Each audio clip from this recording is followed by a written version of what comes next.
Hello everyone. Today I would be discussing one of the standards that the teacher should follow, that is the PPST, or the Philippine Professional Standard for Teaching. Teachers play a crucial role in improving the quality of the teaching and learning process. Hence, enhancing teacher quality ranks foremost in many educational reform efforts towards quality education.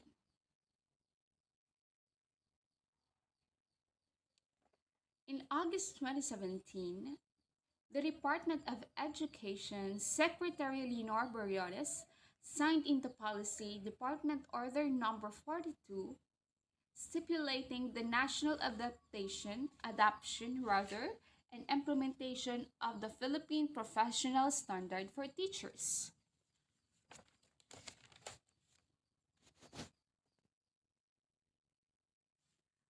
When we become a teacher, you really have to strive to consider quality teacher. So when we speak of quality teachers, they are the competent teachers. They are they know what to do in the teaching arena. They know exactly what to teach to students, and they know how to mingle with everyone around them. A quality teacher is a teacher with a global competency who are able to demonstrate knowledge, skills, values, and disposition as mandate at the PPST. Mandate at the PPST. And that is what we are going to discuss later. And other than that, quality teachers are local teachers. When we say local teachers, they are the teachers with a combination of being globally competitive and also globally comparative. Local teachers, meaning these teachers are able to conceptualize global context to local context. They are the teachers who think and act globally and locally with worldwide perspective, but teaching in communities and localities where she or he is situated.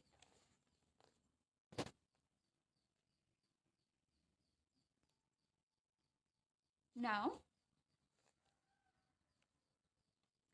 let us start discussing the PPST. The PPST is formerly known as the National Competency Based Teacher Standard. The PPST have 7 domains. The PPST has 7 domains the teacher and future teachers should be aware of or should be practiced so that you will be considered not only efficient teacher but also quality teacher. The first domain is content, knowledge, and pedagogy. The second one is learning environment. Number 3, diversity of learners. Number 4, curriculum and planning. Number 5, assessment and religion. Number 6, community linkages and professional engagement. And number 7, personal growth and personal growth and professional development. Now, let's discuss first this domain briefly. Now, let's discuss the domain number 1. The first domain is the content, knowledge, and pedagogy. This content would mandate all teachers to have a mastery of content knowledge. You cannot share anything on your students if you do not master what you have to teach them.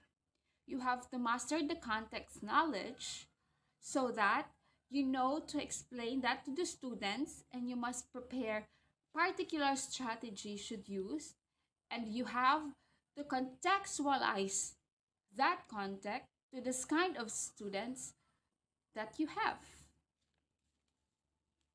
If you master your content, it would be easier for you to make that content easier for you and your students.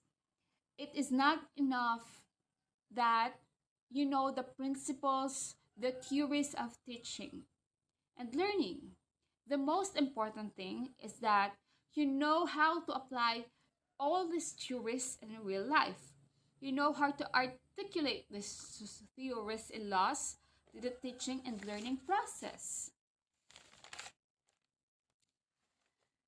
This display, the next is the display proficiency and mother tongue, Filipino and English.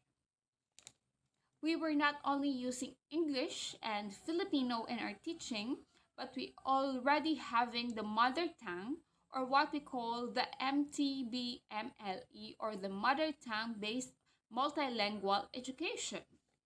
The teachers from kindergarten 1 to grade 3, they are using the mother tongue language and discussing their lesson. So as a teacher, you should not only proficient in Filipino and English alone, but also in mother tongue as well. When you're using the language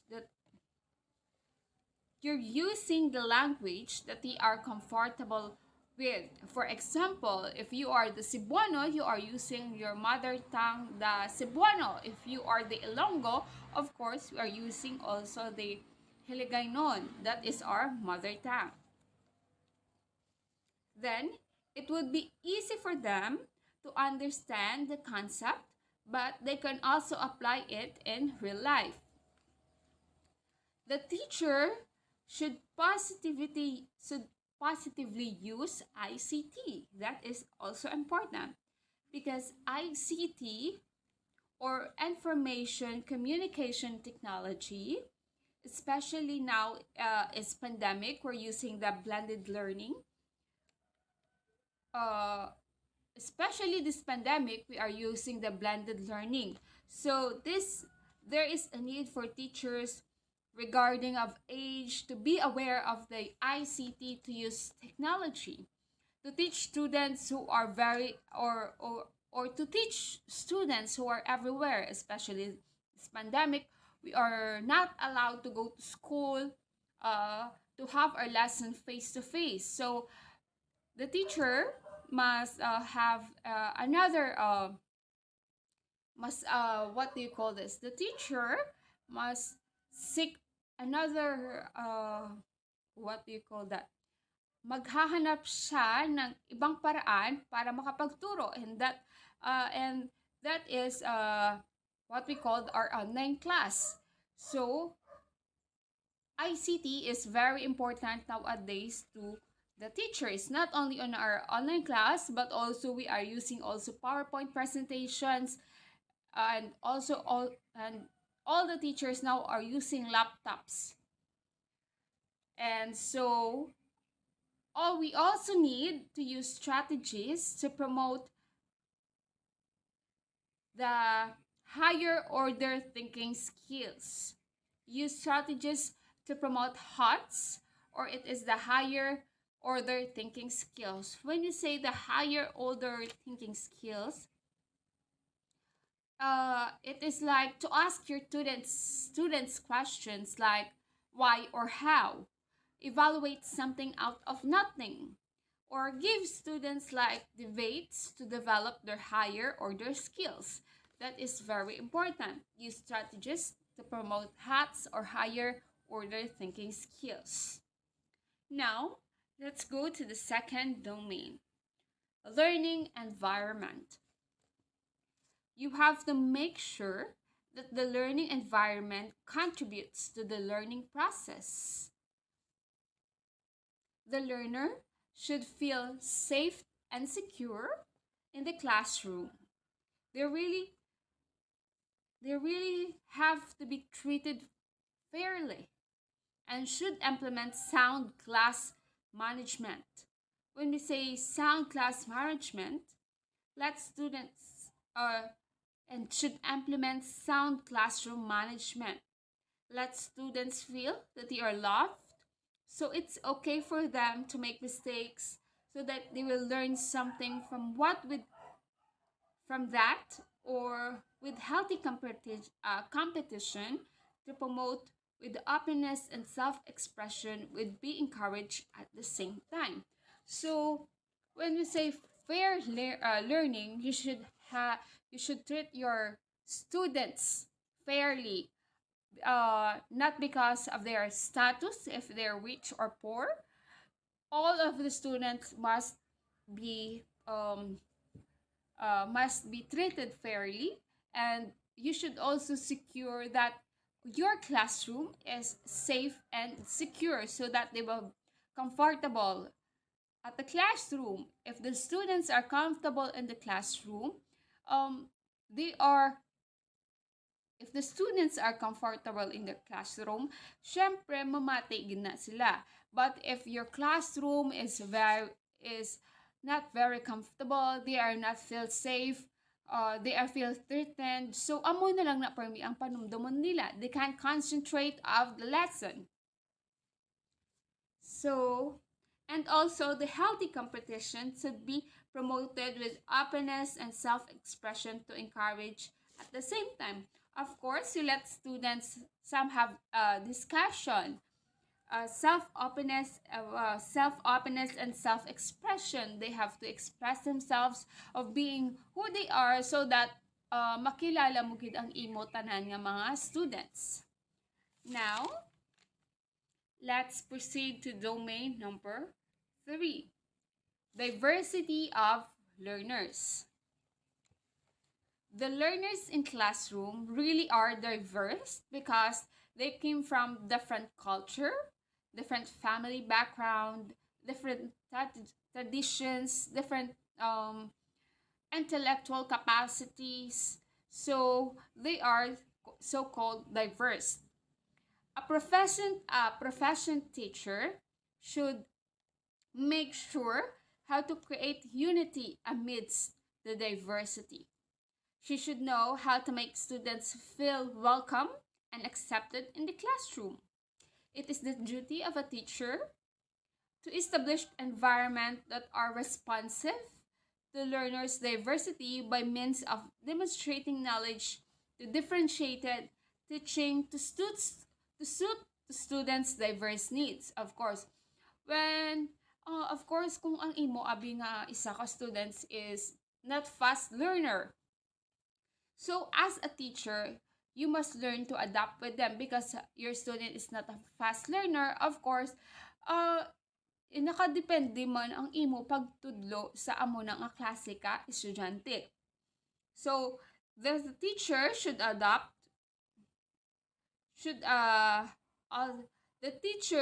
establish environment that are responsive to learners. The technique and manner you are using are based in the ability and the background of your students. When you become a teacher, you'll be basing your techniques and approaches to diversity of the learners. Of course, if your students have different cultures, they came from different practices, they have also their different traditions and beliefs. Of course, you must use a technique or a approaches, no, to make your classroom diversity to the learners. You, of course, syempre mahimo ka sang imo nga classroom nga diverse, even though they have different culture, different traditions or beliefs. When we say the different traditions and belief, so when you make being a teacher, you have to make all your students unify. So you must understand, you must teach your students, to respect each other to the unify of the classroom. So let's proceed to number 4. Curriculum and planning.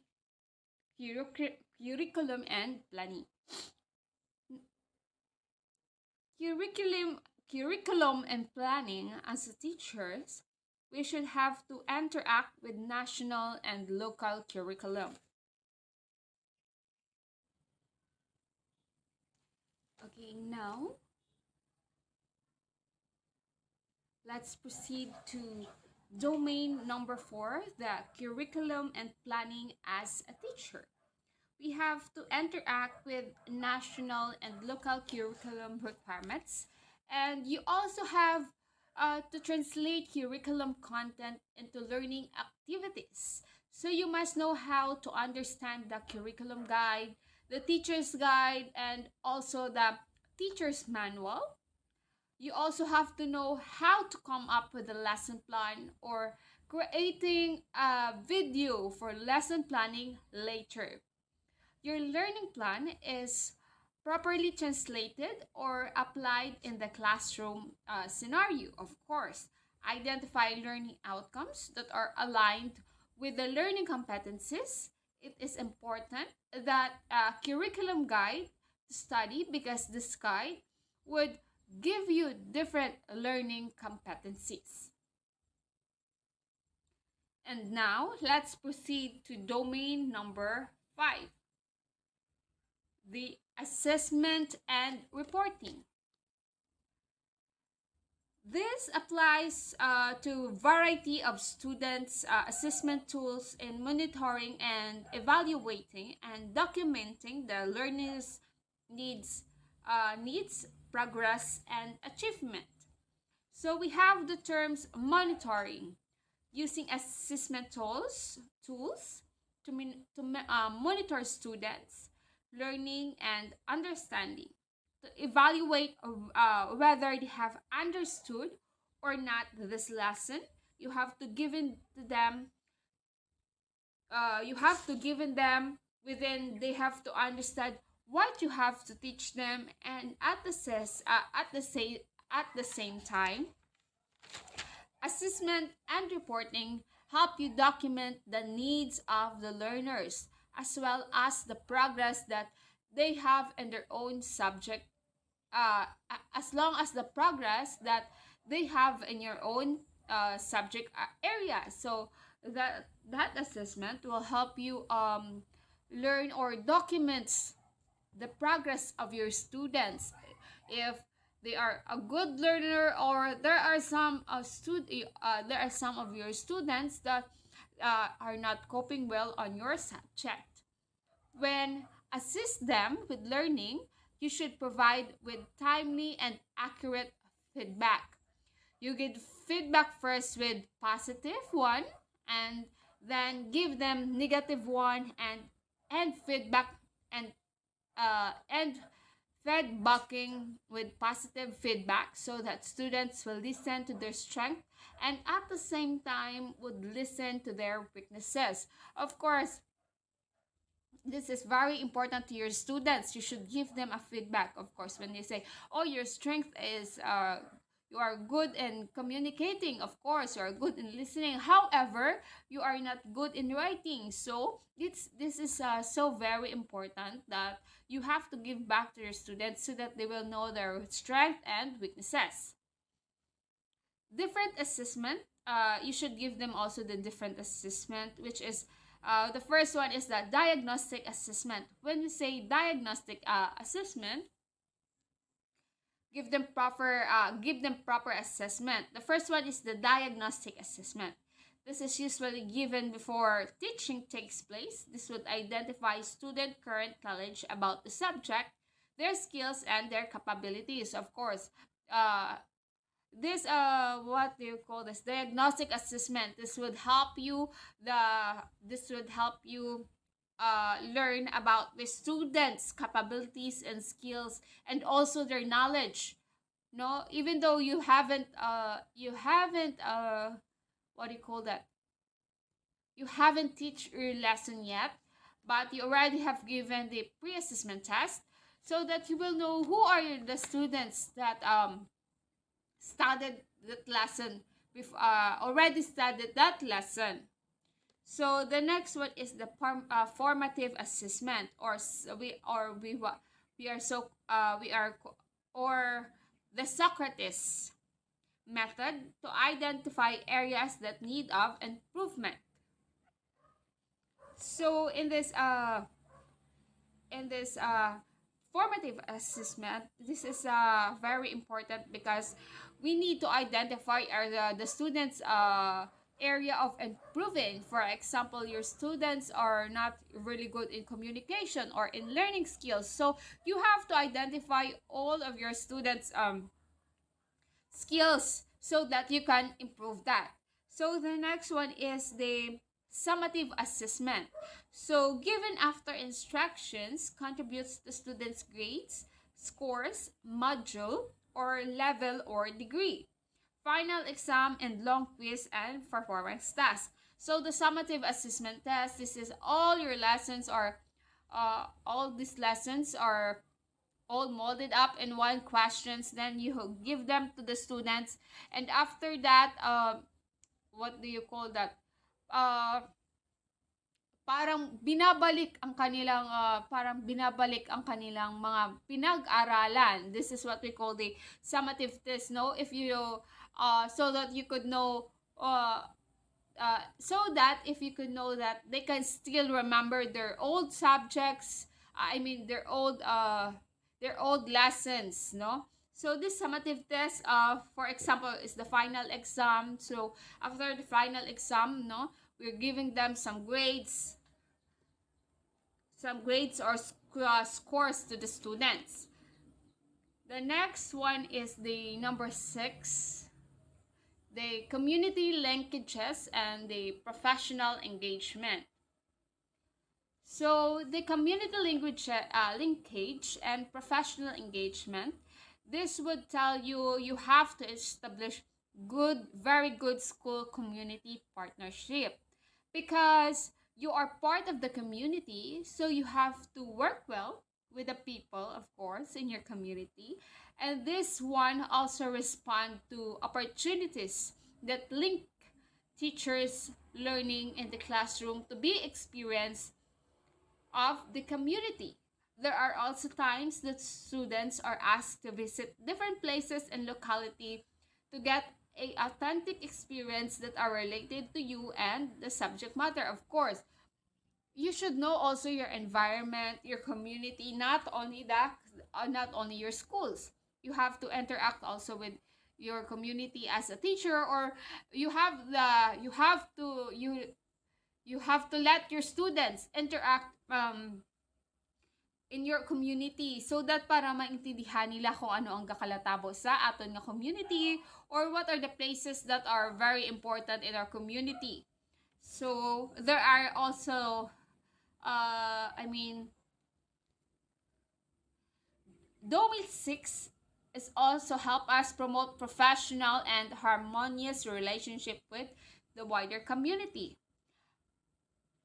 So when of course, we have to promote harmonious and professional harmonies with the community, of course. No, dapat kina sa isaya ka lugar, if you are a teacher, you have to be properly involved in your community, of course. Syempre, ang mga sa community nyo is mga parents man sa imo nga mga learners. So, being a teacher, you have to communicate with them, interact with the communities, no? So, let's proceed to domain number 7, the personal growth and professional development. The personal growth and personal development tell us to maintain qualities that uphold the dignity of teaching, and you have to exhibit high personal regard for the teaching profession. Meaning, you got to be proud that you are a teacher, of course. You are proud that you're part of the student success and you are in the teaching arena. Teaching profession. So that you would be respected, honored by the people around you. You also have to make sure you are dignified, you talk well. Of course, being a profession, you have to talk well, you have to dress well, you have to act well, and you do not do immoral things as a professional. So, you can also be considered the epitome of model of values and morals. Of course, as a teacher, you are the model of your students. You should refrain in doing things that should dampen your dignity and honor of a students. Of course, as a teacher, you act properly. This also teach us to never stop on studying and learning. Teachers should update yourself personally and professionally. Of course, if you are a teacher, you are not um what do you call that, you are not stop learning. Of course, you have to search for all resources, you have to search all the knowledge that you want to get. Even maski ang iban kaning a teacher, even though they are already professional teacher, they are still studying for their masteral degree, their what do you call that, their doctorate degree, no? So as a teacher, of course, you should update yourself self personally and professionally. So those are the 7 domains of the PPST. So